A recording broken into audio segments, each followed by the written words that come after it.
He did it to please his idealized love. He left me behind, just before the avalanche. When I woke up, I had lost our baby. But he demanded I apologize to her, even threatening my mother's life. Heartbroken and defeated, I finally let go. Yet, he turned around, weeping and begging for my forgiveness. He swore he'd give anything if I'd just change my mind. But it was all too late. Just before the blizzard swallowed me whole, I screamed Marcus's name with all my might. I'm pregnant. Marcus, I'm carrying your baby. 2 months along. I pleaded with him not to abandon me, but Marcus merely glanced at me coldly. Still faking it, he sneered. Don't think I don't know you're a top-tier snowmobiler. What's a little snow to you? Marcus put his arm around Tiffany and got into the car, a sneer twisting his lips. Trying to win my sympathy by playing the victim, Grace? You disgust me. Then, with a command from Marcus, the driver sped off.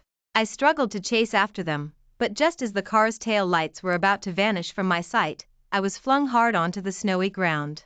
The heavy snow swept over me like a beast, threatening to engulf me. My body was numb with cold. I could barely feel my own warmth. The fear of death clenched my heart in an icy grip. But I refused to give up just yet. Marcus! I cried out his name. Suddenly, I jolted awake from my dream, my vision filled with white.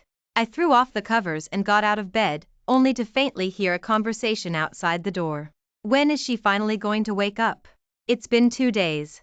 Is she planning to keep up this act indefinitely? It was Marcus's voice. The doctor sighed helplessly. The lady barely survived, the baby couldn't be saved, and her uterus had to be removed. As for when she'll wake up, it's truly uncertain. Enough. Marcus roughly cut the doctor off. What did Grace offer you to make you defend her like this? The doctor hesitated, but Marcus impatiently glared at him. Tell that if she doesn't get up today and beg Tiffany for forgiveness on her knees, I'll cut off her mother's medical expenses and let her mother pay the price for my child. A chill rose from my feet, shooting straight to the top of my head. The hand clutching the doorknob trembled uncontrollably. Although I'd long known Marcus's cruelty and favoritism, his cold-bloodedness still sent shivers down my spine. I remembered when Marcus's proposal had caused a sensation across Riverwood. He'd booked every LED screen in the city for a week, and the city's fireworks displays had been solely for me. Surrounded by thousands of crimson roses, with friends and family as witnesses, he knelt on one knee, holding a bouquet, and asked me tenderly, Grace, would you consider a new chapter with me, as my wife? His young eyes were clear as water, and his sincere affection was palpable. I was immersed in happiness, nodding tearfully in agreement, then melting into his warm embrace. His kiss made my cheeks flush, and my heart fluttered wildly. Now, all that past sweetness had turned into daggers piercing my heart. I was merely a seasoning in Marcus and Tiffany's love story. Both my mother and I were just sacrifices for their affection. My legs gave way, and I collapsed onto the floor. Suddenly, the door swung open, and Tiffany's surprised voice came through. Grace, you're awake? Marcus stood outside the door, his gaze sweeping over me with contempt, as if he'd seen right through me. Since you're awake, apologize to Tiffany. He strode towards me, his voice as cold as ice. Tiffany was traumatized by your mistake on the snowy mountain. She still has nightmares. So tell me, who's to blame? I slowly lifted my head, a surge of fury rising within me. I wanted to challenge Marcus. Who insisted on going to the snowy mountain? Who ignored the extreme weather and demanded a snowmobile ride? It was Tiffany. It was Tiffany who'd found my trophy, knew I'd won awards, and then tearfully told Marcus she wasn't as good as me. And, just to humor Tiffany, had actually said, it's just a trophy. In the end, it's nothing more than an entertainer's trinket. Unlike you, you were born to be protected. Marcus had once praised me as spirited, brave, and unique. Now, in front of Tiffany, I was just an entertainer. I hadn't wanted to go to the snowy mountain, but Marcus had used my mother to threaten me, forcing me up there and making me take Tiffany for a ride. When the blizzard and avalanche hit, they just left me on the mountain to fend for myself. And now, all of this was my fault? How dare they? Tears streamed uncontrollably down my face. I wiped them away, propped up my frail body, and declared with determination, I won't apologize. I turned to leave, but Marcus's cold voice echoed behind me, cut off Grace's mother's medical expenses. My feet felt heavy as lead. Though my pride refused to bend, reality hammered my backbone into submission. I stiffly turned my head, met Marcus's determined gaze, and my heart sank completely. No. I lowered my head, my voice choked with sobs. I'll apologize. Just don't cut off my mother's medical expenses. I walked up to Marcus, watching his contemptuous, disdainful eyes. My pride was utterly shattered. Enduring the humiliation, I pleaded with him, please don't abandon my mom. I can apologize, it was my fault. Marcus, don't always pick on Grace. She's still a patient, Tiffany said, snuggling into Marcus's arms. I watched Marcus gently comfort Tiffany, she's not like you. Her illness is an act, but yours is real. Tiffany, Marcus said softly, you need to cure yourself of being too soft-hearted, or people will always take advantage of you. Tiffany blushed in his arms, playfully hitting him as she giggled, you're naughty. My stomach churned with nausea. Suppressing the rising bile, I walked up to Tiffany and gritted out, I'm sorry. That's too quiet, Marcus said, looking down at me. Where's the sincerity? I clenched my hands into fists and bit my lip hard, until a trace of blood appeared. Suppressing the humiliation, I said it again, I'm sorry. Marcus, don't make Grace apologize anymore, Tiffany said. I'm scared. Whenever claimed she was scared, Marcus would unleash his anger on me. Sure enough, he kicked my knee. I let out a muffled groan and fell to my knees. Then I heard Marcus say, sincerity.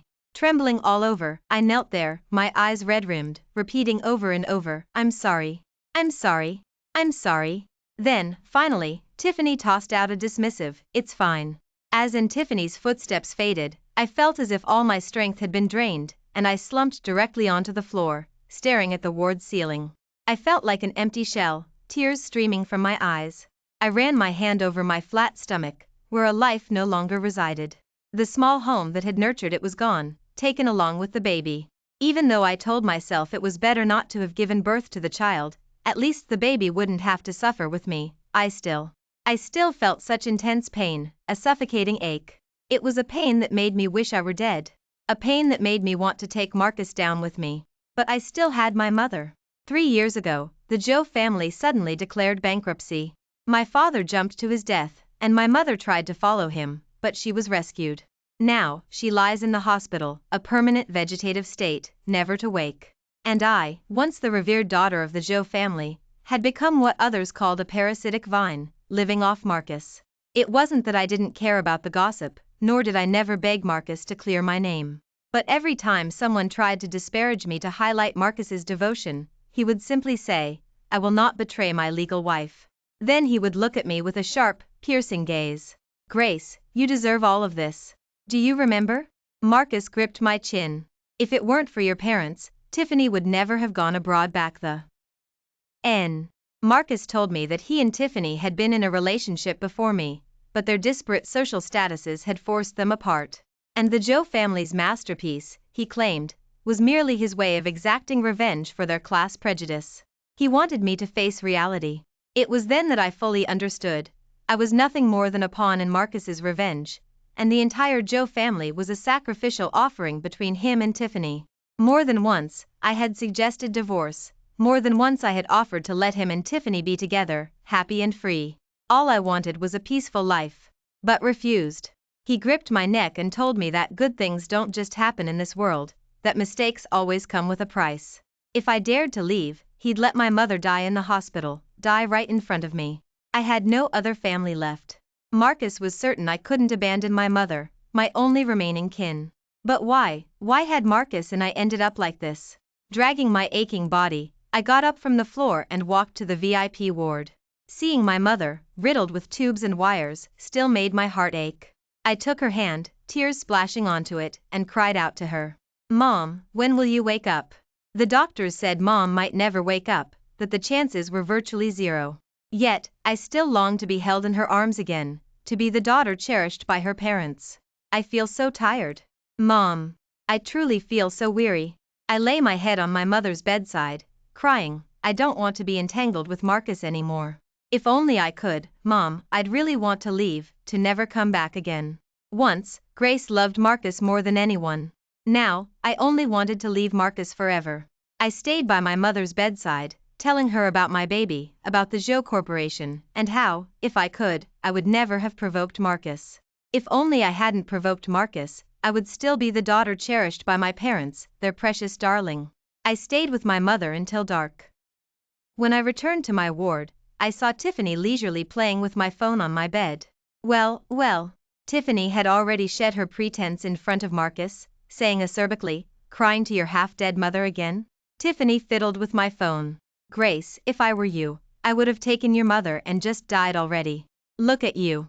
The family has fallen, your baby is gone, Tiffany said, walking up to me and pointing the phone at my stomach. Now, even your uterus is gone. You've lost the most basic things a woman can have. What right do you have to live? Grace, get away from Marcus, or else I can't guarantee anything, Tiffany said, leaning closer to me. After all, if I could take your uterus, I can certainly take your mother's life. Hearing's voice, my heart dropped. I stared at her in disbelief. She looked triumphant. That's right, why do you think I went to the snowy mountain? It's because you were pregnant. I knew you were expecting all along. Tiffany laughed. Naturally, I wouldn't leave that thread around. It felt as if a force had ripped through my body. I watched my soul being torn apart, the pain stopping my breath, even my last shred of sanity stolen from me. I don't know where I found the strength, but I grabbed Tiffany's beautiful long hair and slapped her hard across the face. The slap echoed loudly throughout the empty ward. But I felt it wasn't enough. Just as I was about to raise my hand again, I met Tiffany's triumphant smile. Then, my wrist was suddenly seized. Before I could react, I was flung hard, falling to the ground. Enough. Marcus's icy voice rang out. Haven't you learned your lesson yet? A metallic taste of blood flooded my throat. I tried to suppress the churning in my stomach but couldn't, and a mouthful of fresh blood spurted onto the floor. I saw Marcus's face drain of color instantly, about to rush to me. Before I completely collapsed, I saw the door burst open. Mr. Liu, the doctor rushed in, his voice trembling. The patient in the VIP ward. My throat felt as if a large hand had clamped down on it. Blood streamed from my nose. I heard the doctor say, she's gone. I frantically tried to rush out to see my mother one last time, but as my hand touched the doorknob, I suddenly lost all strength and crashed violently to the floor. Then, I saw Marcus. I clutched Marcus's pant leg, almost pleading, take me. Please. Blood poured out beneath me. I felt my life draining away, like an hourglass running out, nearing its end.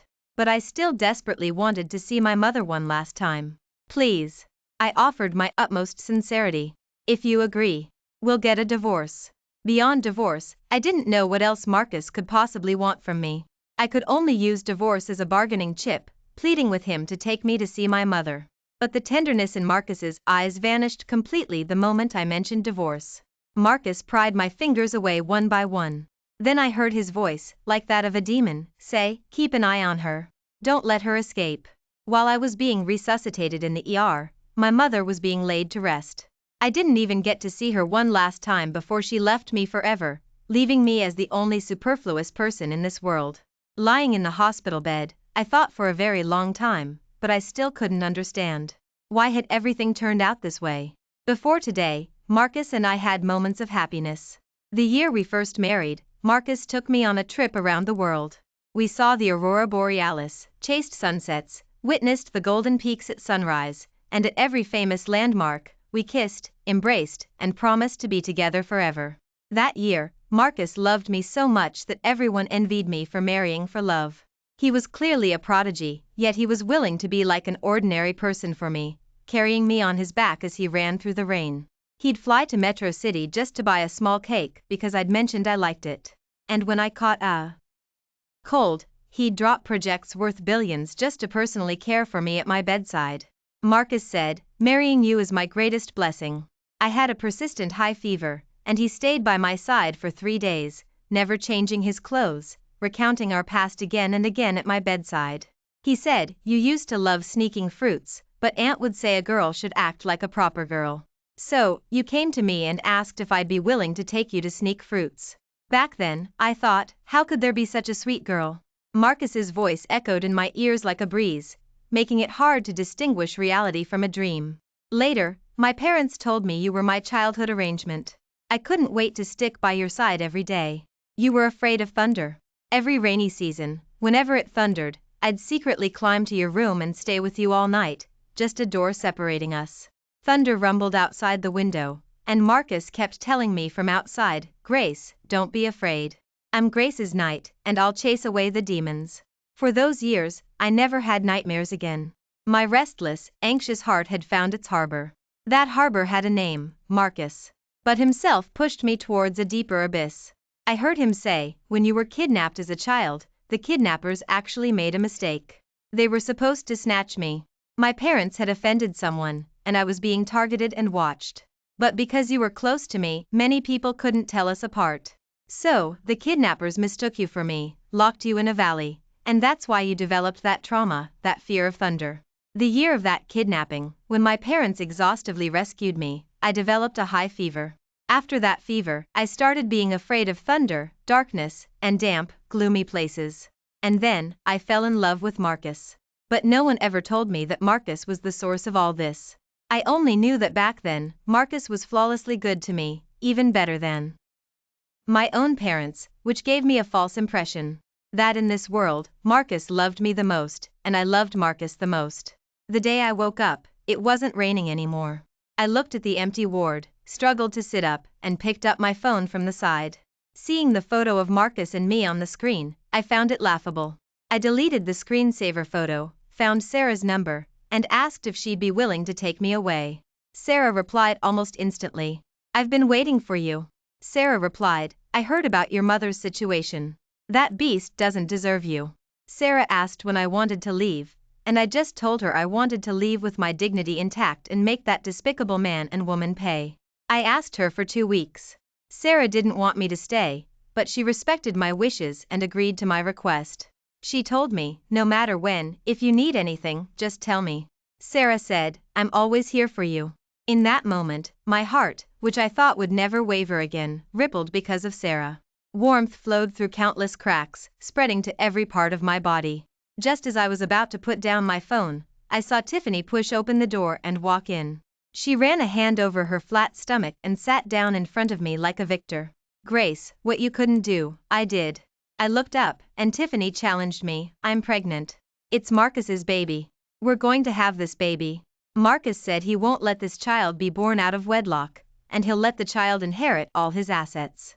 "Tell me," Tiffany's eyes gleamed with undisguised arrogance, which I found laughable, "aren't you a total failure? In your entire life, everything you've cared about, everything you've wanted, you couldn't hold on to or obtain. You're destined to be a loser." "Grace, just die," Tiffany said, leaning closer. "If I lived as miserably as you, I'd rather just die. Wouldn't you? If this were before, when my parents were still alive, when the Joe family hadn't fallen, and I knew this would be my fate today, I wouldn't hesitate to trade my life for theirs. But now, the die was cast. I was all that was left of the entire Joe family. I hadn't yet made Marcus and Tiffany pay, they hadn't received their deserved retribution. How could I bear to die first?" I looked at Tiffany, remembering her clumsy acting in the beginning, how she'd tricked me, how she'd acted like a shrew in front of Marcus. I decided to use her own methods against her. Calculating my timing, I met Tiffany's gaze, then suddenly pinched my thigh hard, my eyes reddening. "Tiffany, I have nothing left. Are you trying to force me to die?" I grabbed Tiffany's hand, and as she looked on in bewilderment, I deliberately swayed backward, then met Marcus's eyes. I saw Marcus choose me without hesitation, catching me as I fell, and I knew I had one. See? How easy it is to win a man's attention. Just play the victim, and you'll get preferential treatment. I leaned against Marcus. This was the first time I had shown weakness in front of him since I'd woken up, and the first time since the Joe family's downfall that I had forced myself to yield not because of my mother. As expected, Marcus's pity was roused, and his arms tightened around me. He said, "Grace, don't be afraid. I'm here." Then he turned to Tiffany's tear-streaked face, his usual favoritism gone. He said coldly, "Grace almost died. Didn't I tell you to let her rest and recover properly?" Tiffany always thought that because she was Tiffany, she was far superior to me. But that was never the case, I simply disdained to compete. Now, leaning in Marcus's arms, I silently curved my lips, forming words with my mouth to tell her, "You've lost."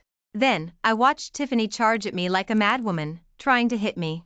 I deliberately feigned fear, shrinking into Marcus's embrace, letting deliver a harsh slap to Tiffany's face. "Enough." Marcus's voice was icy. Tiffany was stunned by the slap. Clutching her burning cheek, she pointed at me. "You actually hit me for her?" Tiffany's eyes were red. "You hit me for her?" I felt Marcus's body stiffen. I instinctively took a step back, feigning forbearance. Go be with Tiffany. I've also experienced the pain of losing a child. I don't want anyone else to follow in my footsteps. Sure enough, Marcus's rekindled tenderness was completely extinguished by my single sentence. He glared coldly at Tiffany. Aren't you going back? Tiffany was enraged. She glared at me, spat out, I won't let you get away with this, and then left. In the ward, only Marcus and I remained. I watched Marcus sit awkwardly before me. I knew he wanted to tell me that my mother's death had nothing to do with him, that I had been too weak at the time and the doctors had barely saved my life, and that he had been by my bedside throughout my entire coma. I knew all of it. But what did it matter? My father's death was entirely his doing. My mother's fate was inseparable from him. And my baby, and my once happy family, it was all because of him. If I was guilty, then he deserved to die 1,000 deaths. Marcus and I sat facing each other, neither of us speaking. Marcus sat there for as long as his phone rang, until his brow furrowed with impatience. Only then did I break the silence. Answer it, I said, looking at him. I've been a mother too. I know how unpredictable moods can be during pregnancy. I feigned generosity, which only made Marcus visibly uncomfortable. He picked up his phone, told me to wait a moment, then walked outside the door. After the call, he quickly returned to tell me that something had happened to Tiffany, and he needed to go. He told me to rest well. Of course, I said yes. Then, after Marcus left, I immediately called Tiffany. I asked Tiffany, do you dare to make a bet with me? I told Tiffany, if we were both kidnapped at the same time, who do you think Marcus would save? Tiffany was completely enraged by me. That slap had created a powerful sense of crisis in her, so she naturally didn't consider if there were any other meanings in my words. She immediately agreed. Grace, Tiffany vowed to me confidently, I'll make sure you lose everything. After that, Marcus went to Tiffany's side and didn't visit me for an entire week. The day I was discharged, I was, predictably, blindfolded, thrown into a van, and taken to an abandoned factory, where I saw Tiffany, also bound. Tiffany sat across from me, her expression still arrogant. Grace, just you wait and see. She said, Marcus won't abandon me and our baby because of you. When you see Marcus choose me, do yourself a favor and get lost. I looked at Tiffany's still flat stomach, remembering the life I had once carried within me. That life was inextricably linked to me. We ate and lived together every day. Whenever I thought of the day I would welcome its birth, my heart was always filled with tenderness. Even profound hatred, I would have been willing to set aside for it. But now, I met Tiffany's smug gaze, and I smiled back. Then let's wait and see. The kidnappers quickly video-called Marcus. When the camera turned to Tiffany and me, I clearly saw Marcus's expression change. His usually composed eyes now held a hint of panic. Without hesitation, he asked the kidnappers how much they wanted. The kidnappers simply said, we hear these two women are your wife and your mistress. It's up to you who lives. Mr. Liu, the kidnapper said, drawing a dagger across Tiffany's and my faces. I don't have much patience. Choose one. Time ticked by, drumming in my heart. I was betting Marcus would remember the past. I wanted to provoke him into recalling his childhood, to remember that I had once been his scapegoat. I was betting that incident from his childhood still held a significant percentage of his heart. I wanted Marcus to choose me. And then, I wanted to drive Tiffany completely insane. During silence, Tiffany's eyes turned red from crying. He tearfully questioned him, aren't you going to care about our baby? Tiffany cried, Marcus, you said you loved me. You said you loved me, and that I was the only one in your heart. Tiffany tried to awaken Marcus's love for her, just as I had tried to awaken Marcus back then, hoping he'd spare my family and me. I told him that Tiffany going abroad had nothing to do with my parents, that it wasn't their fault. But never listened to explanations. He had his own fixed ideas. The more Tiffany acted like this, the more he pitied me, the one who remained silent. When the kidnappers urged him again, Marcus made his choice. I choose my wife. Marcus said, let my wife go. I had died once for Marcus, and from then on, I was terrified of thunder. It was a night like this, with torrential rain outside, as Marcus watched the darkness split by lightning, and he repeated, let my wife go. Whatever you want, take it out on me. Then said, I want my wife completely unharmed, not a scratch on her. Otherwise, I won't let any of you off the hook. Marcus hung up the video call. I saw Tiffany's face filled with disbelief, and I smiled. You lost. I looked at Tiffany. Marcus never loved you. You were nothing more than a flavoring in our marriage, I told Tiffany. If I truly wanted to compete with you, you wouldn't even compare to my little finger. I intentionally provoked Tiffany. Today, he chose to abandon you and pick me. Tomorrow, I could also take your uterus. Tiffany, just admit defeat. I lifted my chin, mimicking her acerbity, and watched Tiffany's face darken. Then, I commanded the kidnappers, why haven't you released me yet? When my husband gets here, he'll make sure you all pay dearly. The kidnappers hesitated, but suddenly spoke up, why should they release you? You want me to let you go so you can go seduce Marcus? Tiffany had already untied her ropes and walked up to me, slapping me across the face. Dream on, bitch. Just because your mother died. You think you can step on me and use the dead to win Marcus's heart? Don't even think about it. Tiffany snatched the dagger from a kidnapper's hand and slashed it across my face. The blade cut through my skin, and the sharp pain made my entire body tremble. Seeing was serious, the kidnappers quickly moved to stop her. Didn't you say this was just for show? A kidnapper said.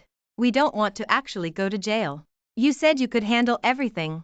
Tiffany paid no attention to them, pushing the kidnappers away. Get lost.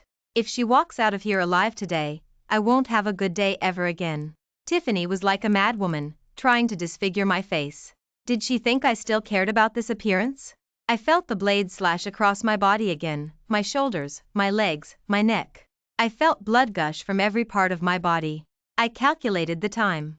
Sure enough, I heard police sirens and Marcus's frenzied roar. Tiffany saw Marcus's sudden appearance, and the police behind him.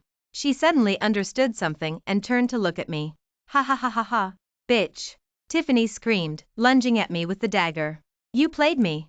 But before Tiffany could touch me, Marcus kicked her away. Tiffany fell to the ground, and I saw blood constantly seeping from between her legs. Hidden from Marcus's sight, I raised an eyebrow at her. It was just a baby. Compared to what I'd lost, what did that matter? Long before the kidnapping, I had Sarah time a big gift delivery to Marcus. I had kept every video of Tiffany provoking me, knowing that if I'd revealed them earlier, Marcus would have just seen me as reckless in my competition for his favor. Now, in this moment, Marcus wouldn't be able to react consciously. He'd subconsciously recall childhood memories, remembering how I was kidnapped because of him and traumatized for years. He would only remember my good qualities and despise Tiffany even more. Sure enough, when Tiffany saw my triumph, she cursed at me like Ad woman, you're a bitch. Your parents were killed by him, and you're still acting like his lapdog. Have you no shame? The police followed close behind. Then I heard Tiffany pointing at Marcus and screaming, Marcus, don't let her play you for a fool and still enjoy it. You killed her parents, you made her lose her baby, and you think she'll have any genuine affection for you? If she dares to scheme against me like this today, she could kill you tomorrow. Tiffany continued cursing, then crawled to Marcus's feet and hugged him. Marcus, I'm carrying our baby. You can't abandon me and our baby. Marcus had never intended to be cruel to Tiffany from the start, but listening to her nonsensical accusations, he steeled himself. He harshly threw Tiffany off, telling her, what happens between Grace and me is none of your business. In that moment, Tiffany and I had completely swapped roles. She had become the me of yesteryear, able only to watch my triumph with longing, yet powerless to push me away, left to squirm like an ant on a hot pan. But merely savoring Tiffany's humiliation wasn't enough for me. Before she plunged into the abyss, I had to give her one more big gift to ensure she could never recover. Ambulance. Marcus's phone rang. A video was sent to his phone, and he tapped to open it. It was intimate footage of Tiffany and another man in a hotel room. In the video, the man asked Tiffany when she would finally give him a proper status. Tiffany's laugh was alluring. Once I get that fool Marcus to transfer all his inheritance to our son, I'll just kick Marcus to the curb. Tiffany's voice echoed through the empty abandoned factory. She laughed. He still has no idea. My going abroad back then wasn't forced by the Joe family at all. Mr. and Mrs. Taylor did come to see me, but they only asked if I was genuinely serious about Marcus. Mr. Taylor only asked me not to hurt his daughter and gave me a full $30 million. I took the money and immediately left. I couldn't stand seeing Grace live happily, so I conspired with a few insignificant people to spread rumors that the Zoe family had forced me away, that I had no choice but to leave Marcus. and, for my sake, went utterly insane to that extent. It's hilarious. He couldn't trust his own childhood sweethearts, but he trusted me. Tiffany's voice reached everyone present. Even the paramedics and nurses carrying the stretcher couldn't help but look at Tiffany and Marcus with expressions of disdain. Tiffany's mouth opened, meeting Marcus's face, dark as a thundercloud. She completely gave up, admitting, "So what if it was me? If you truly trusted Grace and the deep connection you've had since childhood, if you trusted the Zhou family who genuinely cared for you too, how could you have been so easily manipulated by others? In the end, it's your own fault." Marcus, his face grim, glared at Tiffany and roared, "Shut up." Then looked at me, his expression panicked. I simply met his gaze calmly. It wasn't the first time I'd told him the truth myself, but Marcus had never believed it. He was convinced that the rumors about my parents breaking him and his first love up were facts, and nothing I said mattered. Now, the truth was brutally laid bare before Marcus once again. A flicker of guilt crossed his eyes, and he actually lowered his head, telling me, "Grace, it was my fault." Then looked at Tiffany and said, "If it weren't for you, Grace and I would never have ended up like this." Marcus told me the person he truly loved had always been me, and that back then, he just took a wrong turn, a momentary lapse of judgment that made him think he was in love with Tiffany. Now, he just wanted to atone for his mistakes. He actually, right in front of me, picked up the dagger from the ground and, before anyone noticed, rushed towards Tiffany on the stretcher. A piercing scream erupted in the abandoned factory. Tiffany screamed, cursing, "You're a complete lunatic." Then, blood spurted from Tiffany's abdomen. I watched Marcus brutally slice open Tiffany's stomach, shouting like a madman, "You owe Grace her uterus, you have to give it back to her." He was insane, using the dagger to cut open Tiffany's belly. I heard Tiffany scream wildly, cursing Marcus and calling him a monster, until finally, her voice faded. Finally, police officers restrained Marcus's brutality, pinning him to the ground and shouting, "Don't move." I watched Marcus pinned to the ground, watched him, even in that state, still look at me. His eyes were fixed on me, then they slowly reddened. He cried and said to me, "I'm sorry, Grace." Marcus's voice choked. "It's me who wronged you."